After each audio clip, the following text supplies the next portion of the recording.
Arber Xhekaj is going insane on offense in these red-blue scrimmages, and it's just further cementing the fact that he will be on the Habs opening night roster. We'll be diving into that. Plus, David Reinbacher and Adam Engstrom's leagues are ranked among the top 3 leagues in the world, not in the NHL, and they might be better than we think they are. Finally, we're going to be talking about another Habs prospect that you may or may not have heard of, Bogan Konyushkov, who is dominating the KHL. So stick around for this edition of Habs Digest. But before we get into the first topic, I haven't done this in a while, but a sincere ask to you guys, if you have not hit the subscribe button and you like our videos, you watch us every day, even if it's every few days, and you like the kind of content we put out here, hit that button down below. We're trying to hit 8,000 subs as soon as we can, and we really, really appreciate your support. Jesse, Bogan Konyushkov. I mean, look, we've talked about him a bit on this show, right? He's really phenomenal. I mean, this past draft, the Habs picked him, I think, the 4th round, but man, is he showing out in Russia. According to Nick the Habs fan, this is a prospect card on Bogan Konyushkov.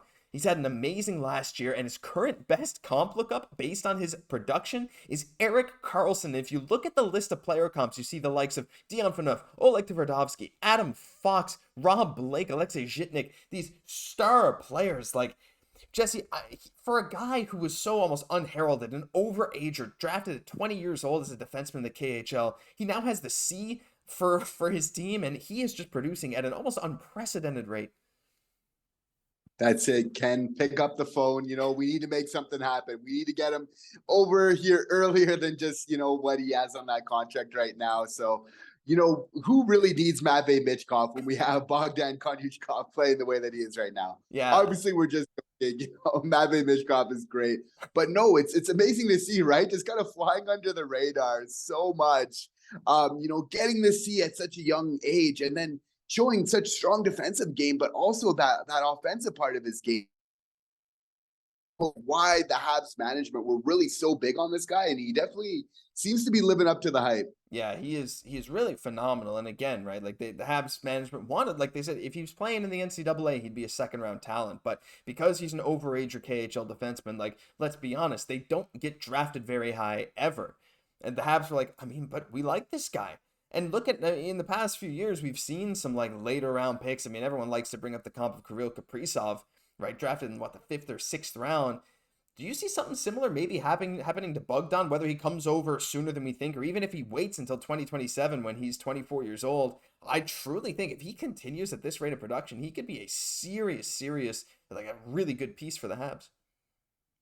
And if he keeps up at this level of production, Kent Hughes is definitely going to want to make a move, do whatever he really needs to do to really make that happen. And we know what a great negotiator he is, right? And it's not like these things are unheard of where, there's contracts in the KHL and, with the right amount of maneuvering, we could definitely kind of get something figured out. But obviously the more that he plays at this high level, Kent Hughes is going to want him in the greatest league in the world, right? And you got to feel like Bogdan, as he continues to play so well, he's going to want to see, how does my skills actually match up against the best in the world as well? He might be getting curious, might be building up his confidence in that way as well. So, I mean, it's amazing to see we have such a deep prospect pool. And then when we see kind of players like Bogdan really coming out of the woodwork and just kind of showing up and not only being a great hockey player, but having all the, being a young leader, having all these other great attributes, right? That could very well contribute to him having a very successful NHL career is very exciting to see. Yeah, and you made a great point too, like seeing him play against true like the best leagues in the world in the NHL, and that's an excellent segue into this next topic. Where, I mean, I'd say Reinbacher's better than we thought, but maybe even Adam Engstrom and some other Habs prospects might be better than we thought, because there was a recent tweet posted by Chance McCallum, who we've shown on this show before. Go give him some love on Twitter, some awesome hockey stats. But he did some league difficulty estimates for 2023. Lower values represent better leagues. So the top non-NHL leagues estimated as the AHL, with the SHL, NL, and KHL in a tier right next to that, but then the Czech league and stuff after. But Jesse, again, looking at this, I mean, we kind of knew the AHL is the best league in the world besides the NHL, but a lot of people tend to put the KHL right up there, right? Some people say the KHL is the best outside the NHL, but according to this, it's the SHL and the NL. And if you guys weren't aware, the SHL is where Habs prospect Adam Engstrom plays, and he's playing like top pairing D-man minutes, playing power play as a 20-year-old, and David Reinbacher is playing in the NL, and he's going to be, as an 18-year-old, playing top pairing minutes on the power play as well for his team in the NL. So the two top leagues in the world outside the NHL and AHL, two Habs prospects, D prospects at a young age are dominating. Could they be even better than we thought? I mean, again, the adjustment to the NHL sized rink is definitely something, but my goodness, like, for the KHL was once thought of as the best league. It's really interesting to see that these other sort of unheralded leagues are making that jump. It's very true. And we were just speaking about it quite recently. That's why we're not too worried about Reinbacher maybe going back to Europe and kind of to develop and to play.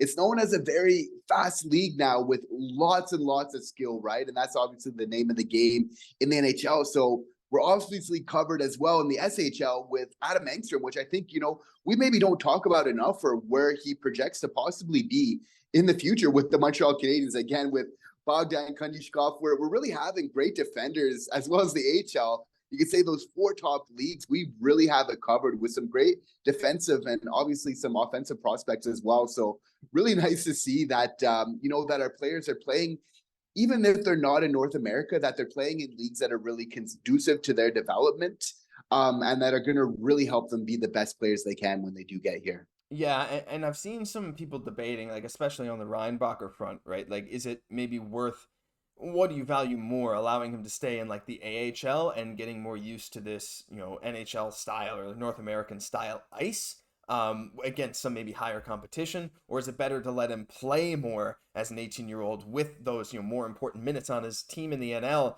It's kind of a balance. I mean, Jesse, again, we've kind of said, I think he should go back to Europe. I think right now, just getting ice time over in Europe seems to be the best bet. But is it maybe that insane to think that, coming over to play in a slightly better league with the North American style ice is crazy? I mean, maybe some Habs fans might want him to stay in the AHL.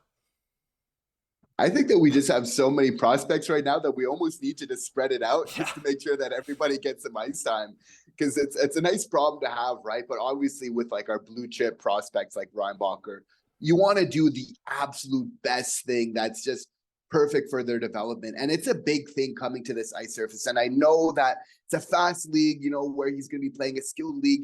There's a part of me that's anxious for him to come over to North America, just because it is such a huge thing, as we've seen with other players. And even with Slav, he's still getting used, but that's why we think he's going to be so much better this year than last year's. I think that last year was kind of getting used to the ice. Now he's going to dominate on that ice, now that he kind of has it figured out a little bit more.